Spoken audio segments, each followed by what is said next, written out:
Printed in Playboy magazine, March 2004. Inhale. Taking as much air as you can. The story should just last about as long as you can hold your breath, and then just a little bit longer. So listen as fast as you can. A friend of mine, when he was 13 years old, he heard about pegging. This is when a guy gets banged up in the butt with a dildo. Stimulate the prostate gland hard enough, and the rumor is you can have explosive hands-free orgasms. At that age, this friend's a little sex maniac. He's always jonesing for a better way to get his rocks off. He goes out to buy a carrot and some petroleum jelly to conduct a little private research. Then, he pictures how it's going to look at the supermarket check stand, the lonely carrot and petroleum jelly rolling down the conveyor belt toward the grocery store cashier. All the shoppers waiting in line, watching. Everyone seeing the big evening he has planned. So, my friend, he buys milk and eggs and sugar and a carrot, all the ingredients for a carrot cake, and Vaseline. Like, he's going home to stick a carrot cake up his butt. At home, he whittles the carrot into a blunt tool. He slathers it with grease and grinds his ass down on it. Then, nothing. No orgasm. Nothing happens except it hurts. Then, this kid, his mom yells, "It's supper time." She says to come down, right now. He works the carrot out and stashes the slippery, filthy thing in the dirty clothes under his bed. After dinner, he goes to find the carrot and it's gone. All his dirty clothes, while he ate dinner, his mom grabbed them all to do laundry. No way! Could she not find the carrot, carefully shaped with a paring knife from her kitchen, still shiny with lube and stinky? This friend of mine, he waits months under a black cloud, waiting for his folks to confront him. And they never do. Ever. Even now he's grown up, that invisible carrot hangs over every Christmas dinner, every birthday party. Every Easter egg hunt with his kids, his parents' grandkids, that ghost carrot is hovering all over them. That's something too awful to name. People in France have a phrase, spirit of the stairway. In French, esprit d'escalier. It means that moment when you find the answer, but it's too late. Say you're at a party and someone insults you. You have to say something. So under pressure with everybody watching, you say something lame, but the moment you leave the party. As you start down the stairway, then, magic. You come up with the perfect thing you should have said. The perfect crippling put down. That's the spirit of the stairway. The trouble is, even the French don't have a phrase for the stupid things you actually do say under pressure. Those stupid, desperate things you actually think or do. Some deeds are too low to even get a name. Too low to even get talked about.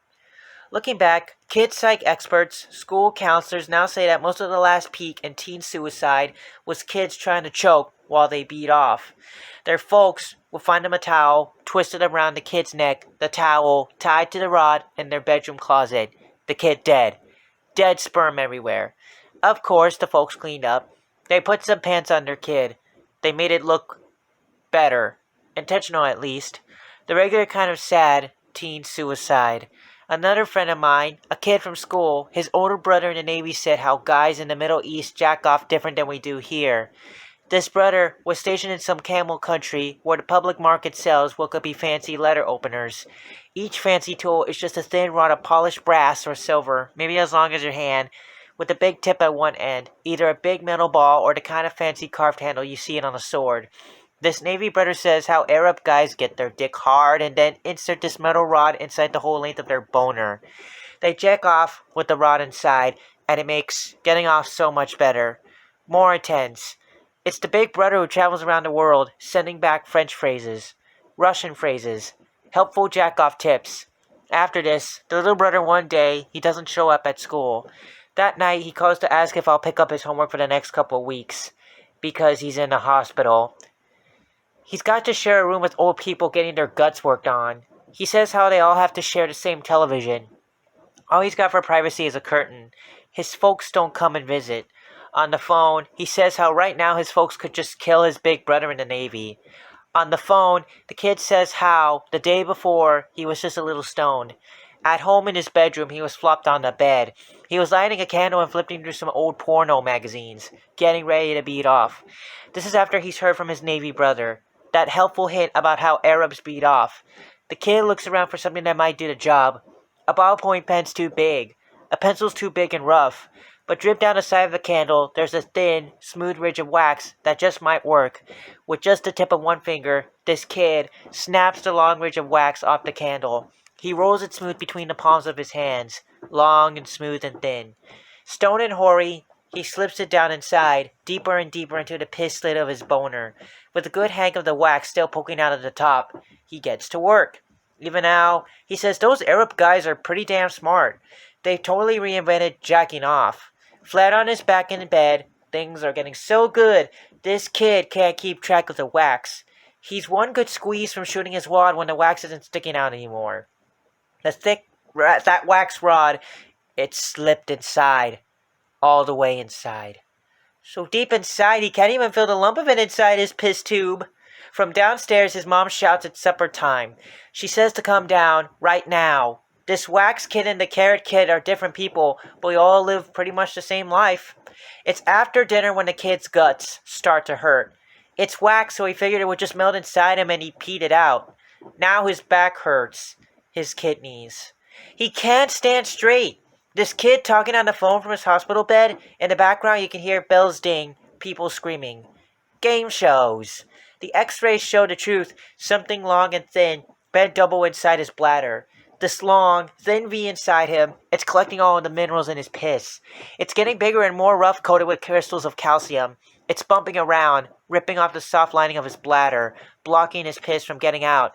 His kidneys are backed up. What little that leaks out of his dick is red with blood. The kid and his folks, his whole family, them looking at the black x-ray with the doctor and the nurses standing there. The big V of wax glowing white for everybody to see. He has to tell the truth. The way Arabs get off. What his big brother wrote him from the Navy. On the phone, right now, he starts to cry. They paid for the bladder operation with his college fund. One stupid mistake, and now he'll never be a lawyer. Sticking stuff inside yourself? Sticking yourself inside stuff? A candle, and your dick or your head in the news, we knew it was going to be big trouble. What got me in trouble, I called it pearl diving.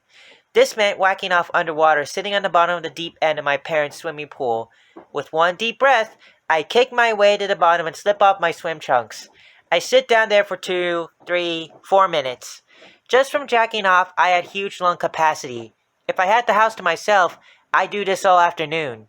After I finally pumped out my stuff, my sperm, it would hang there in big, fat, milky gobs. After that was more diving to catch it all, to collect it and wipe each handful in a towel. That's why it was called pearl diving. Even with chlorine, there was my sister to worry about. Or, Christ almighty, my mom. That used to be my worst fear in the world. My teenage virgin sister, thinking she's just getting fat, then giving birth to a 2-headed retarded baby. Both heads looking just like me. Me, the father, and the uncle. In the end, it's never what you worry about that gets you. The best part of pearl diving was the inlet port for the swimming pool filter and the circulation pump. The best part was getting naked and sitting on it. As the French would say, who doesn't like getting their butt sucked? Still, 1 minute you're just a kid getting off, and the next minute you'll never be a lawyer. 1 minute I'm sitting on a pool bottom and the sky is wavy, light blue, through 8 feet of water above my head. The world is silent except the heartbeat in my ears. My yellow striped swim trunks are looped around my neck for safekeeping, just in case a friend, a neighbor, anybody shows up to ask why I skipped football practice. The steady suck of pool inlet hole is lapping at me, and I'm grinding my skinny white ass around that feeling. 1 minute, I've got enough air and my dick's in my hand. My folks are gone at their work and my sister's got ballet. Nobody's supposed to be home for hours. My hand brings me right to getting off, and I stop. I swim up to catch another big breath. I dive down and settle on the bottom. I do this again and again. This must be why girls want to sit on your face. The suction is like taking a dump that never ends. My dick hard and getting my butt eaten out. I do not need air. My heartbeat in my ears. I stay under until bright stars of light start warming around in my eyes. My legs straight out, the back of each knee rubbed raw against the concrete bottom. My toes are turning blue. My toes and fingers wrinkle from being so long in the water. And then I let it happen. The big white gob starts spouting. The pearls. It's then I need some air. But when I go to kick off against the bottom, I can't. I can't get my feet under me. My ass is stuck. Emergency paramedics will tell you that every year about 150 people get stuck this way, sucked by a circulation pump. Get your long hair caught or your ass, and you're going to drown. Every year, tons of people do. Most of them in Florida. People just don't talk about it. Not even French people talk about everything. Getting one knee up, getting one foot tucked under me. I get to half standing when I feel the tug against my butt. Getting my other foot under me. I kick off against the bottom. I'm kicking free, not touching the concrete, but not getting into the air either. Still kicking water, thrashing with both arms. I may be halfway to the surface, but not going higher. The heartbeat inside my head getting loud and fast. The bright sparks of light crossing and crisscrossing my eyes. I turn and look back. But it doesn't make sense. This thick rope, some kind of snake, blue, white, and braided with vines, has come up out of the pool drain, and it's holding on into my butt. Some of the vines are leaking blood, red blood, that looks black underwater and drifts away from little rips in the pale skin of the snake. The blood trails away, disappearing in the water, and inside the snake's thin, blue-white skin, you could see lumps of some half-digested meal. That's the only way this makes sense. Some horrible sea monster, a sea serpent, something that's never seen the light of day. It's been hiding in the dark bottom of the pool drain, waiting to eat me. So, I kick at it, at the slippery, rubbery, knotted skin and vines of it, and more of it seems to pull out of the pool drain. It's maybe as long as my leg now, but still holding tight around my butthole with another kick. I'm an inch closer to getting another breath, still feeling the snake tug at my ass. I'm an inch closer to my escape. Knotted inside the snake, you could see corn and peanuts. You could see a long, bright orange ball. It's the kind of horse pill vitamin my dad takes me today to help me put on weight to get a football scholarship with extra iron and omega-3 fatty acids. It's seeing that vitamin pill that saves my life. It's not a snake.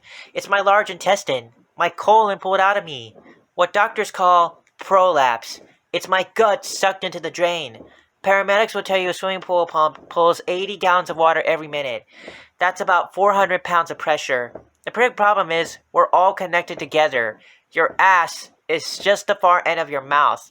If I let go, the pumps keep working, unraveling my insides until it's got my tongue. Imagine taking a 400-pound shit, and you can see how this might turn you inside out. What I could tell you is your guts don't feel much pain. Not the way your skin feels pain, the stuff you're digesting. Doctors call it fecal matter. Higher up is chine. Pockets of a thin runny mess studded with corn and peanuts and round green peas. That's all this soup of blood and corn, shit and sperm and peanuts floating around me. Even with my guts unraveling out my ass, me holding on to what's left, even then my first one is to somehow get my swimsuit back on. God forbid my folks see my dick. My one hand holding a fist around my ass, my other hand snags my yellow striped swim trunks and pulls them from around my neck. Still getting into them is impossible. You want to feel your intestines? Go buy a pack of those lambskin condoms. Take one out and unroll it. Pack it with peanut butter, smear it with petroleum jelly, and hold it underwater. Then try to tear it. Try to pull it in half. It's too tough and rubbery. It's so slimy you can't hold on. A lambskin condom, that's just plain old intestine. You can see when I'm up against. You let go for a second, and you're gutted.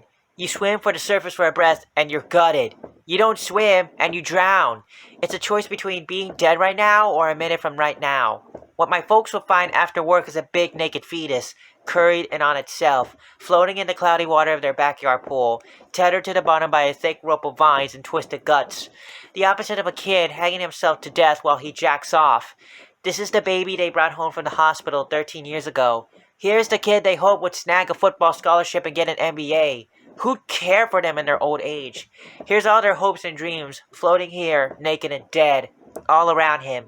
Big, milky pearls of wasted sperm. Either that or my folks will find me wrapped in a bloody towel, collapsed halfway from the pool to the kitchen telephone, the ragged, torn scrap of my guts still hanging out the leg of my yellow-striped swim trunks. What even the French won't talk about. That big brother in the Navy, he taught us one other good phrase, a Russian phrase. The way we say, I need that like I need a hole in my head, Russian people say, I need that like I need teeth in my asshole. Mina ito zanzi. Those stories about how animals caught in a trap will chew off their leg, well, any coyote would tell you a couple bites beats the hell out of being dead. Hell, even if you're Russian, someday you just might want those teeth. Otherwise, what you have to do is, you have to twist around, you hook one elbow behind your knee and pull that leg up into your face. You bite and snap at your own ass. You run out of air and you chew through anything to get the next breath. It's not something you want to tell a girl on the first date. Not if you expect to kiss goodnight or hug, just like my friend Harley. If I told you how it tasted, you would never, ever again eat calamari. It's hard to say what my parents were more disgusted by, how I got in trouble or I'd saved myself. After the hospital, my mom said, "You didn't know what you were doing, honey. You were in shock." And she learned how to cook poached eggs. All those people grossed out for feeling sorry for me. I need that like I need teeth in my asshole. Nowadays, people always tell me I look too skinny. People at dinner parties get all quiet and pissed off when I don't eat the pot roast they cooked. Pot roast kills me. Baked ham, anything that hangs around inside my guts for longer than a couple hours. It comes out still food, home-cooked lima beans, or chunk light tuna fish. I'll stand up if it's still sitting there in the toilet. After you have a radical bowel resectioning, you don't digest meat so great. Most people, you have 5 feet of large intestines. I'm lucky to have my 6 inches, so I never got a football scholarship, never got an MBA. Both my friends, the wax kid and the carrot kid, they grew up, got big, but I never weighed a pound more than I did that day when I was 13. Another big problem was my folks paid a lot of good money for that swimming pool. In the end, my dad just told the guy it was a dog. The family dog fell in and drowned.